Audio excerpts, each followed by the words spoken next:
पाकिस्तान तहरीक इंसाफ ने लॉन्ग मार्च से मुतालिक सुप्रीम कोर्ट में दरख्वास्त दायर कर दी है। दरख्वास्त में विफाक और पंजाब हुकूमत को एहतजाज के लिए इजाज़त का हुक्म दिया जाने और एहतजाज के दौरान किसी कारकुन को गिरफ्तार न किए जाने की इस्तदा की गई है। आपको बता रहे हैं कि पाकिस्तान तहरीक इंसाफ ने लॉन्ग मार्च से मुतालिक सुप्रीम कोर्ट में दरख्वास्त दायर कर दी है। दरख्वास्त में विफाक और पंजाब हुकूमत को एहतजाज के लिए इजाज़त का हुक्म दिया जाने और एहतजाज के दौरान किसी कारकुन को गिरफ्तार न किए जाने की इस्तदा की गई है।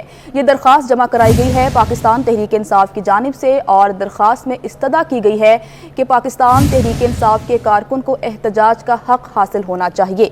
अमानत गशकोरी हमारे साथ मौजूद हैं, उनसे तमाम तर तफसीलात लेते हैं। अमानत, कहिएगा।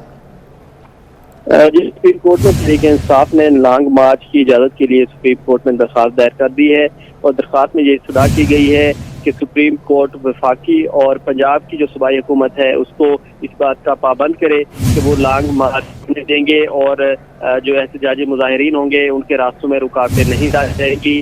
और ये भी इस्तदा की गई है कि सुप्रीम कोर्ट इस बात का भी हुक्म जारी करे कि किसी भी तहरीक इंसाफ के कारकुन को गिरफ्तार नहीं किया जाएगा, ना ही उनके खिलाफ मुकदमा दर्ज होंगे और जो छापे मारे जाते हैं गिरफ्तारियों के लिए उनसे भी रोकने की इस्तदा की गई है। जबकि तहरीक इंसाफ ने अपनी दरख्वास्त में ये मौक़िफ़ अख्तियार किया है कि पुरअमन एहतजाज जो है वो हर शहरी का बुनियादी हक है और कोई भी ऐसा कानून मौजूद नहीं है जो एहतजाज है उससे रोके। और ये भी कहा गया है कि जो इससे कबल तहरीक इंसाफ ने एहतजाज किया था उसमें हुकूमत ने ओछे हथकंडे इस्तेमाल किए थे, गिरफ्तारियां की गई, तशद्दुद किया गया और जो उनके कारकुनान थे उन पर आंसू गैस के शेल भी फेंके गए थे। तहरीक इंसाफ ने यह मौक़िफ़ अपनाया है कि मौजूदा हुकूमत ने उन पर तशद्दुद किया तहरीक इंसाफ के कारकुनान पर, जो कि आज़ादी इजहार राय पर एक कदम के मुताबिक है। और ये सुप्रीम कोर्ट से इस्तदा की गई है कि सुप्रीम कोर्ट वफाकी हुकूमत और सूबाई हुकूमत को पाबंद करे कि वो अब अगर तहरीक इंसाफ लॉन्ग मार्च करती है तो उनको लॉन्ग मार्च करने दें और उनके रास्ते में रुकावटें हायल ना की जाएँ। बैरिस्टर अली ज़फ़र के तवस्सुत से सुप्रीम कोर्ट में ये दरख्वास्त दायर हुई है जिसमें वफाकी और सूबाई हुकूमतों को फरीक बनाया गया है। अमानत गशकोरी, आपका बहुत शुक्रिया कि आप तफसीलात बता रहे थे। विफाकी वज़ीर दाखिला राना सनाउल्लाह की ज़ेर सदारत इस्लामाबाद पुलिस और फ्रंटियर कांस्टेबलरी की ऑपरेशनल इस्तादेकार बढ़ाने के हवाले से इजलास हुआ है। इजलास में अमन व अमान के लिए इस्लामाबाद पुलिस और फ्रंटियर कांस्टेबलरी को मज़ीद माली, तकनीकी वसाइल और लीगल सपोर्ट देने का फैसला किया गया है। तफसीलात लेते हैं सऊद बट से। जी सऊद। आज बिल्कुल वज़ीर दाखिला राना सनाउल्लाह की ज़ेर सदारत आज इस्लामाबाद पुलिस और जो FC है उसके ऑपरेशनल इस्तादेकार बढ़ाने के हवाले से जो इजलास हुआ है इसमें इस्लामाबाद पुलिस की जो तकनीकी सलाहियतें उनको मज़ीद बेहतर करने के हवाले से फैसले लिए गए हैं। इस्लामाबाद पुलिस की तनख्वाहें और अलाउंसेस को पंजाब पुलिस के बराबर करने का जो अहम फैसला है वो लिया गया है। ये तरीना मुतालबा रखा गया था इस्लामाबाद पुलिस की जानिब से जिसको वज़ीर दाखिला ने आज अप्रूव किया है। इस्लामाबाद पुलिस के शौहदा पैकेज को 1 अरब रुपए के बकाया जात भी बिलफौर अदा करने के हवाले से ये फैसला किया गया है। साथ ही साथ जो FC है उसकी तनख्वाहें, अलाउंसेज और शौहदा पैकेज को भी किसी के पुलिस के बराबर करने का जो अहम मसला था उसको भी हल किया गया है, उस पर भी फाइनल फैसला ले लिया गया है। एंटी राइट फोर्स के इस्तेमाल के हवाले से भी जो मामला हैं उसको फाइनलाइज किया गया है और फ्रंटियर कांस्टेबलरी के अंदर ये एंटी राइट फोर्स भी आइंदा काम किया करेगी। दारुल हुकूमत इस्लामाबाद को फूड प्रूफ सिक्योरिटी के हवाले से लाहौर के तरफ इस्लामाबाद सेफ सिटी को भी अपग्रेड करने के हवाले से फैसला लिया गया है, जबकि अमन अमान को यकीनी बनाने और खुसूसी तौर पर इस्लामाबाद में स्ट्रीट क्राइम से इजाफा हो रहा है तो उसको कैमरों की कवरेज 100% करने की भी मंजूरी दी गई है। ये भी फैसला किया गया है कि रावलपिंडी इस्लामाबाद की जुड़े शहरों की पुलिस और इंतजामिया के दरमियान कोऑर्डिनेशन मैकेनिज्म को मजीद बेहतर किया जाए, क्योंकि अक्सर इस तरह के क्राइम देखने में आते हैं कि रावलपिंडी से या तो क्रिमिनल इस्लामाबाद में दाखिल होकर कोई कार्रवाई करते हैं और रावलपिंडी पुलिस के साथ इस्लामाबाद पुलिस का कोऑर्डिनेशन नहीं था, जिसको अब यकीनी बनाने के हवाले से फैसला जो है वो लिया गया है। राना सनाउल्लाह ने जो मुख्तलिफ मार्चेज इस्लामाबाद की तरफ आते हैं एहतजाजी, उनके हवाले से भी अहम बयान दिया जिसमें उन्होंने ये वाज़ेह किया है कि फसादी जत्थों और शरपसंद अनासर को किसी सूरत भी यहाँ पर एंटर नहीं होने देंगे। दारुल हुकूमत इस्लामाबाद में मार्च के दाखिले जो है वो उनको रोकेंगे। साथ ही साथ उन्होंने ये भी कहा है कि फसादी मार्च जो शरपसंद अनासर को सख्ती से कुचला जाएगा और कानून हाथ में लेने वालों के साथ किसी सूरत भी जो नरमी है वो नहीं बरती जाएगी। या राना सनाउल्लाह ने मजीद ये भी वाज़ेह किया कि काबीना ने फसादी मार्च को बेहतरीन पेशा वराना तरीके से हैंडल करने पर امن و امان کو یقینی بنانے کے لیے پولیس، رینجر اور ایف سی کو زبردست خراج تحسین بھی پیش کیا۔ سعود بٹ، آپ کا بہت شکریہ۔ الیکشن کمیشن میں پاکستان تحریک انصاف کے فورن فنڈنگ کیس کی سماعت ہوئی۔ پاکستان تحریک انصاف کے وکیل انور منصور اور فائنینشل ایکسپرٹ نجم شاہ کے علاوہ درخواست گزار اکبر ایس بابر بھی الیکشن کمیشن میں پیش ہوئے۔ پاکستان تحریک انصاف کے فائنینشل ایکسپرٹ نے کمیشن کو بتایا اسکروٹنی کمیٹی نے متعدد رقوم کو ایک سے زائد بار ظاہر کی، کروڑوں روپے کی اوور سٹیٹمنٹ بھی کی گئی۔ عثمان خان رپورٹ کر رہے ہیں۔ P T I foreign funding case میں وکیل انور منصور اور فائنینشل ایکسپرٹ نجم شاہ کے علاوہ درخواست گزار اکبر ایس بابر بھی الیکشن کمیشن میں پیش ہوئے۔ فائنینشل ایکسپرٹ نجم شاہ نے موقف اختیار کیا کہ 5 مرکزی اکاؤنٹس آڈٹ شدہ ہیں، 16 بینک اکاؤنٹس میں 5 کے علاوہ باقی مقامی اکاؤنٹس ہیں، متعدد اکاؤنٹس میں لین دین نہیں ہوا، تاخیر سے معلوم ہونے پر ریکارڈ کا حصہ نہیں بنایا گیا۔ چیف الیکشن کمشنر نے کہا پی ٹی آئی نے فنڈنگ میں بدنظمی اور بد انتظامی کو تسلیم کیا۔ نجم شاہ نے کہا اسکروٹنی کمیٹی نے 2012-13 میں 14 کروڑ 64 لاکھ روپے سے زائد شامل کیے۔ کیس کی سماعت کل 12 بجے تک ملتوی کر دی۔ اکبر ایس بابر نے کہا کہ الیکشن کمیشن میں کہا گیا کہ اکاؤنٹس کھولے گئے لیکن ہمارے علم میں نہیں تھے۔ انہوں نے سوال اٹھایا کہ ان اکاؤنٹس میں پیسے کس نے بھیجے، جن لوگوں نے اکاؤنٹس کھولے ان کو کیا سزا دی گئی۔ الیکشن کمیشن نے دلائل جلد مکمل کرنے کی ہدایت کرتے ہوئے کیس کی سماعت کل تک ملتوی کر دی۔ اکبر ایس بابر نے الیکشن کمیشن کے باہر میڈیا سے بات کرتے ہوئے کہا کہ آج الیکشن کمیشن میں کہا گیا کہ اکاؤنٹس کھولے گئے لیکن ہمارے علم میں نہیں تھے، ان اکاؤنٹس میں پیسے گئے وہ کس نے بھیجے، جن لوگوں نے اکاؤنٹس کھولے ان کو کیا سزا دی گئی۔ عمران خان جہاد کی بات کر کے پشاور میں چھپا ہوا ہے، انہوں نے مزید کیا کہا، آئیے دیکھتے ہیں۔ کب تک پاکستانی عوام سے یہ چھپایا جائے گی حقیقت کہ پاکستان تحریک انصاف کی بڑے پیمانے پہ غیر قانونی فنڈنگ ہوئی ہے، بڑے پیمانے پہ غیر ملکیوں نے فنڈنگ کی ہے، غیر ملکی کمپنیوں نے کی ہے، اکاؤنٹس کو چھپایا گیا ہے۔ آج پاکستان تحریک انصاف نے یہ تسلیم کیا کہ انہوں نے اکاؤنٹ چھپائے ہیں، اور ساتھ یہ بھی تسلیم کیا کہ جو اکاؤنٹ چھپائے ہیں وہ صوبے میں کھولے گئے تھے، انڈیویجولز نے کھولے، اس میں مرکزی اکاؤنٹ سے پیسہ بھی گیا ہے، اور پھر ساتھ یہ بھی دعویٰ کیا کہ ان کو ان اکاؤنٹس کا علم نہیں تھا۔ آپ اندازہ لگائیے غلط بیانی کی، کھلا غلط بیانی کرتے ہیں الیکشن کمیشن کے سامنے کہ ہمیں تو ان اکاؤنٹس کا پتہ ہی نہیں تھا، اور خود کہہ رہے ہیں کہ ان کے مرکزی اکاؤنٹ سے وہاں پیسے بھی گئے۔ تو اگر آپ کو پتہ نہیں تھا تو ان اکاؤنٹس میں پیسے کون بھیج رہا تھا، کہاں سے پیسے جا رہے تھے؟ ایک طرف عمران خان کہتا ہے کہ میں جہاد کروں گا، اور یہ جہاد پشاور میں اسٹیٹ گیسٹ ہاؤس اور مرکزی جو ریسٹ ہاؤسز ہیں ان میں ٹھہر کے ادھر چھپا ہوا ہے۔ یہ دعویٰ کرتے ہیں بڑے پشتونوں کے نمائندے بن کے، پشتون نوجوان کو کینن فوڈر کے طور پہ استعمال کرنا چاہتے ہیں، اور میں مبارکباد دیتا ہوں سب پشتونوں کو کے پی کے اور باقی پاکستانیوں کو جنہوں نے 25 تاریخ کو ان کی کال کو ناکام بنایا اور گھروں سے نہیں نکلے۔ ہم سارے پشتون جتنے پشتون ہیں ہم اس فساد کو جڑ سے اکھاڑ کے رکھیں گے۔ ترجمان پاکستان پیپلز پارٹی فیصل کریم کنڈی کا کہنا ہے پشاور سے اسلام آباد آنے والے کو لانگ مارچ کہنا زیادتی ہوگی۔ وزیر اعلیٰ خیبر پختونخوا کے خلاف آرٹیکل 6 کی کارروائی ہونی چاہیے، اس نے اپنی فورس کو وفاق کے خلاف استعمال کیا۔ پاکستان تحریک انصاف والے ہمیشہ یو ٹرن لیتے ہیں۔ مزید تفصیلات جانتے ہیں عثمان جاوید سے جو اس وقت ان کے ساتھ ہی موجود ہیں۔ جی عثمان۔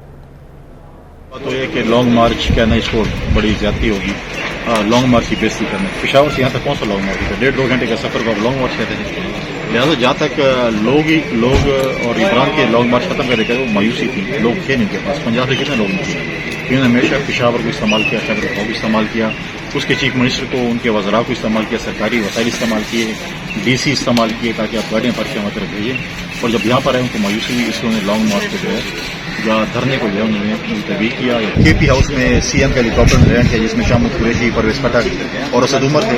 اسپیکر قومی اسمبلی کے پاس گئے، وہاں پر انہوں نے مذاکرات کیے حکومتی جماعتوں کے ساتھ۔ پھر سپریم کورٹ گئے جہاں پر انہوں نے لکھا کہ ہمیں چنئی سے گرنٹی دی کہ چنئی سے ہم آگے نہیں آئیں گے، تو ہر چیز کو انہوں نے یو ٹرن لیا۔ تو اب ان پہ اعتماد کرنا جو ہے بہت غلط بات ہوگی۔ دوسری بات یہ ہے کہ ان کا ماضی کا ریکارڈ بڑا خراب ہے، انہوں نے اگر دوبارہ اس قسم کا ایکٹ کیا حکومت اس سے ڈبل طریقے سے نکلے۔ سر اب دوبارہ انہوں نے کوئی آپ سے رابطہ کیا ہے؟ سپریم کورٹ میں تو چلے گئے۔ دیکھیں یہ باتیں بھی کرتے ہیں اور پاؤں بھی پڑتے ہیں۔ खैबर पख्तूनख्वा के वज़ीर आला ने एक स्टेटमेंट दी है वफाक और सूबे को लड़ाने की, उसके 100 मोटेशन लें। और मैं स्टेट से कहूँगा, मैं हुकूमत से कहूँगा कि इस वज़ीर आला पे आर्टिकल 6 लगाना चाहिए, जो अपनी फोर्स को वफाक के फोर्स के साथ लगाना चाहती है। आज उनको मोहतरमा बेनज़ीर भुट्टो शहीद जुल्फ़िकार अली भुट्टो याद आते हैं। भाई भुट्टो तो वो था जिसने आवाम के लिए, इस मुल्क के लिए फांसी का फंदा कबूल किया। उसने चूहे की तरह बैठ कर जो बैठा हुआ है खैबर पख्तूनख्वा के वज़ीर आला के घर में, उसे कहीं सियासी पनाह नहीं दी। उसको कई मुल्कों से ऑफर आई कि हम आपको यहाँ से ले जाते हैं, उसने रिजेक्ट की और आवाम के लिए फांसी का फंदा कबूल किया। महंगाई की बात करते हैं कि इदारा शुमारियात के मुताबिक महंगाई 28 माह की बुलंद तरीन सतह पर पहुंच गई है। अप्रैल के मुकाबले में महंगाई की शरह में 0.44% इजाफा हुआ। मई 2022 में महंगाई की शरह 13.8% बढ़ी। मजीद बात करते हैं फरजाना सदीक से। जी फरजाना, आगाह कीजिएगा। जी बिल्कुल, पूरे पाकिस्तान में इस वक्त महंगाई बहुत ज़्यादा बढ़ चुकी है। अदारा शुमारियात की जानिब से बाकायदा तौर पर रिपोर्ट भी जारी हुई है, जिसके मुताबिक गुज़श्ता 28 माह में महंगाई इस वक्त अपनी बुलंद तरीन सतह पर है। सबसे पहले हम बात करेंगे यूटिलिटी स्टोर्स पर मौजूद घी और कुकिंग ऑयल की, तो उनमें भी रिकॉर्ड तोड़ इजाफा देखने में आया है, जिसके बाद उनकी कीमतों में बाकायदा जो है नोटिफिकेशन भी जारी हो चुका है। अगर हम बात करें घी की, तो उसकी कीमत में 208 रुपये तक फ़ी किलो का इजाफा कर दिया गया है, जिसके बाद उसकी कीमत 555 रुपये किलो, जबकि जो मुख्तलिफ ब्रांड्स के कुकिंग ऑयल हैं उसकी कीमत में 213 रुपये फ़ी किलो इजाफा हुआ है। जुलाई में मई से 2022 तक जो महंगाई की शरह है वो 11.29% रही है। अगर हम बात करें मई में, तो मई में प्याज 36.1, चिकन 16.9, अंडे 13 और आटा 10.5% महंगा हुआ। और ये बाकायदा तौर पर रिपोर्ट है अदारा शुमारियात की। मजीद इसमें यह भी कहा गया है कि एक साल में कुकिंग ऑयल 60% और घी 58.7% महंगा हुआ, जबकि सब्जियाँ 24.4, आटा 19.1 और 18.4% जो है वो महंगी हुई हैं। तमाम का नोटिफिकेशन भी जारी हुआ, जिसके बाद आम शहरी बहुत ज़्यादा परेशान हैं और हुकूमत से मुतालबा किया है कि जहाँ पे दीगर मनसूबे पे काम जारी है, उसके साथ साथ मुल्क में बढ़ती हुई महंगाई में जो इजाफा हो रहा है उसमें भी कमी लाने के इकदाम किए जाए। फरजाना सदीक, आपका बहुत शुक्रिया। आपको बराह रास्त पेशावर लिए चलते हैं, जहाँ पर पाकिस्तान तहरीक इंसाफ के चेयरमैन इमरान खान तकरीब से खिताब कर रहे हैं। जब इन्होंने दिन दिहाड़े मॉडल टाउन में 14 लोगों को कत्ल किया था और 80 लोगों को गोलियां लगी थी, इनको तब जेलों में जाना चाहिए था। लेकिन मसला हमारा मुल्क का जो सबसे बड़ा मसला जो मैंने पॉलिटिक्स शुरू की थी आज से 26 साल पहले, इंसाफ की तहरीक, इंसाफ नहीं है। ये इंसाफ आपको जहाद करके लेना पड़ता है, जद्दोजहद करके लेना पड़ता है। और इंसाफ का मतलब क्या है? इंसाफ तो कमज़ोर को चाहिए होता है, ताकतवर को इंसाफ वो अपने आप को कानून के ऊपर रखता है। अमेरिका जो इंटरनेशनल क्रिमिनल कोर्ट है उसके नीचे अपने आप को नहीं लाना चाहता, लेकिन सारे कमज़ोर मुल्क अपने आप को लाना चाहते हैं प्रोटेक्शन के लिए। अदालतें कमज़ोर को ताकतवर से प्रोटेक्ट करने के लिए बनती हैं। ये प्लीज़ आपने बड़ी इंपॉर्टेंट चीज़ समझनी है। इसलिए हमारे दीन में, अल्लाह कुरान में इतना एम्फसाइज करता है इंसाफ के ऊपर। इब्ने खालदून जो कि मॉडर्न हिस्ट्री के बाप समझे जाते हैं, एक बहुत बड़ा एक ज़हन था मॉडर्न हिस्ट्री का। इब्ने खालदून अपनी ज़िंदगी का थीसिस लिखता है। वो इब्ने खालदून कहता है कि जो जितनी मेरी स्टडी है कुरान की और इस्लाम की, तो अल्लाह ने इंसाफ को, सिर्फ इंसान को दुनिया में सिर्फ एक वजह से भेजा कि मेरी ज़मीन पे इंसाफ कायम करो। ये जो जब आप इन चोरों और लुटेरों और कातलों के खिलाफ, जब आप इनके खिलाफ खड़े होते हैं, तो याद रहे पॉलिटिक्स से ऊपर चली जाती है बात, या फिर अल्लाह की राय हक पे चलें। आप वो रास्ते पे जो आप नमाज में मांगते हैं, आप उस रास्ते पे चल रहे हैं। और ये इस वक्त कौम के लिए सबसे इम्पोर्टेंट टाइम है। हम इन लोगों को शिकस्त दे गए, पाकिस्तान ऊपर चला जाएगा इंशाअल्लाह। और अगर हम कामयाब ना हुए तो ये जो जंग लड़नी पड़ेगी, ये फिर आपके बच्चों को lड़नी पड़ेगी, क्योंकि जंग ये लड़नी पड़ेगी कभी ना कभी इन चोरों के साथ।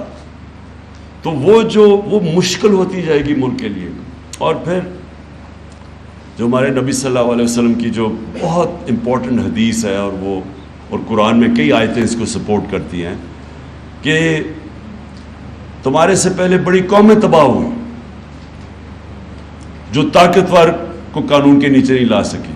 ताकतवर चोर को नहीं पकड़ती थी, छोटे चोर को पकड़ती थी, जो रूल ऑफ लॉ नहीं कायम करती थी। ये है जंग पाकिस्तान की, इंसाफ की जंग। अब ये क्या कोशिश कर रहे हैं, लोगों को डरा रहे हैं, धमका रहे हैं। वो फिर सनाउल्लाह का फिर कोई स्टेटमेंट आई है कि मैं तुम्हें ये कर दूंगा, मैं वो कर दूंगा। डरा रहे हैं लोगों को, खौफ।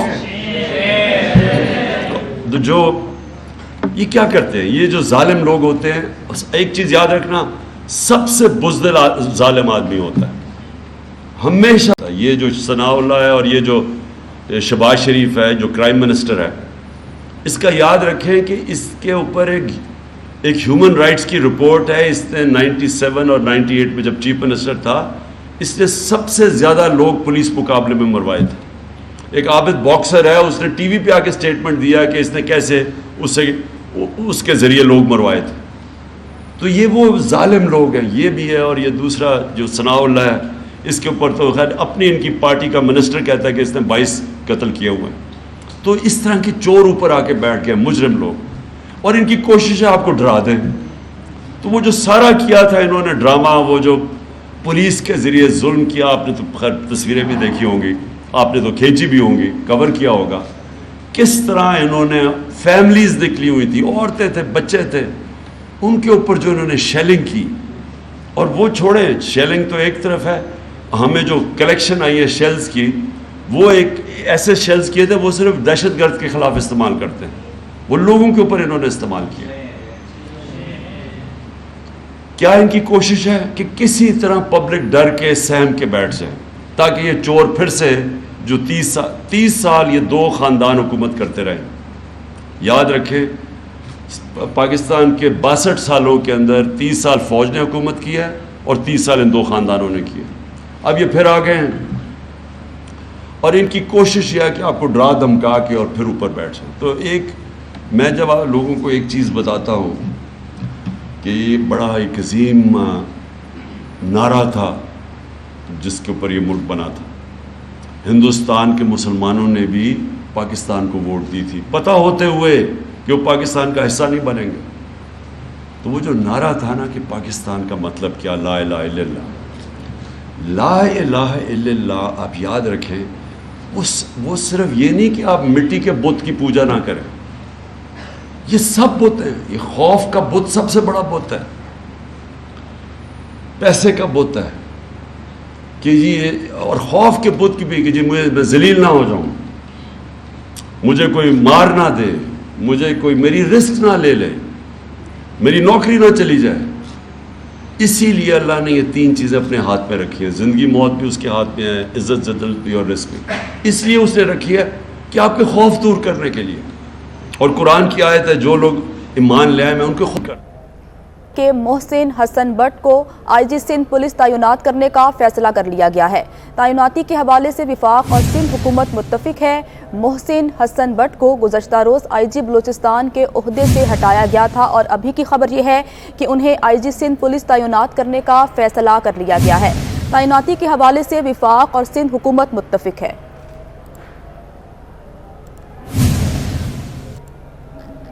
तैनाती के हवाले से वफाक और सिंध हुकूमत मुत्तफिक है। मोहसिन हसन बट को गुज़श्ता रोज़ आईजी बलूचिस्तान के ओहदे से हटाया गया था और अभी की खबर यह है कि उन्हें आईजी सिंध पुलिस तैनात करने का फैसला कर लिया गया है।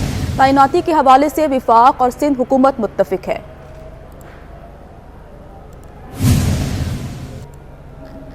तैनाती के हवाले से वफाक और सिंध हुकूमत मुत्तफिक है। मोहसिन हसन बट को गुज़श्ता रोज़ आईजी बलूचिस्तान के ओहदे से हटाया गया था और अभी की खबर यह है कि उन्हें आईजी सिंध पुलिस तैनात करने का फैसला कर लिया गया है। तैनाती के हवाले से वफाक और सिंध हुकूमत मुत्तफिक है।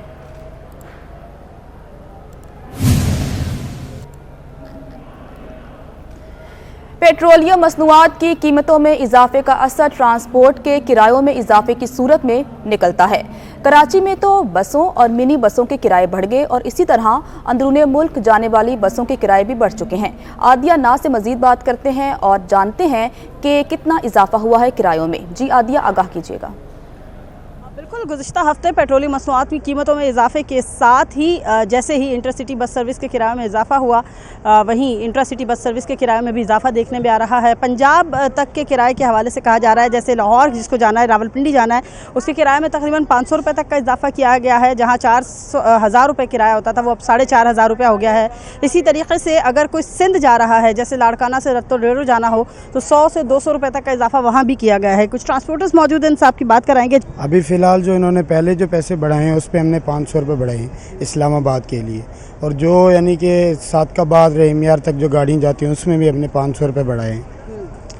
तो अभी ये रात को फिरोज़ डीजल बढ़ा है, जब पैसेंजर को हम बोलते हैं तो वो पूरा किराया नहीं देते, वो इस चीज़ को नहीं मानते कि हम किराया यानी कि बढ़ गया है, ये हो गया वो हो गया, वो नहीं देते किराया। ट्रांसपोर्टर्स ये कहते हैं कि उसकी वजह ये है कि हुकूमत की जानिब से पेट्रोलियम मसनूआत की कीमतों में इजाफा किया गया है, मजबूरन हमें किराए में इजाफा करना पड़ रहा है। लेकिन अगर यही बात हम मुसाफिरों से करें तो मुसाफिर ये कहते हैं कि हुकूमत वक्त को इस हवाले से सोचना होगा कि अगर पेट्रोलियम मसनूआत की कीमतों में इजाफा किया जा रहा है तो खुदारा उनके हाल पर भी रहम किया जाए। और ट्रांसपोर्टर्स ये कहते हैं कि हमें बहुत से अखराजात रास्ते में पूरे करना होते हैं, हमें मेंटेनेंस के पैसे जो है वो अदा करना होते हैं, रास्ते में टूल्स होते हैं, डिफरेंट चीज़ें होती हैं जो उनको अदा करना होती हैं, जिसकी वजह से वो किराया बढ़ाने आदिया नाज, आपका बहुत शुक्रिया।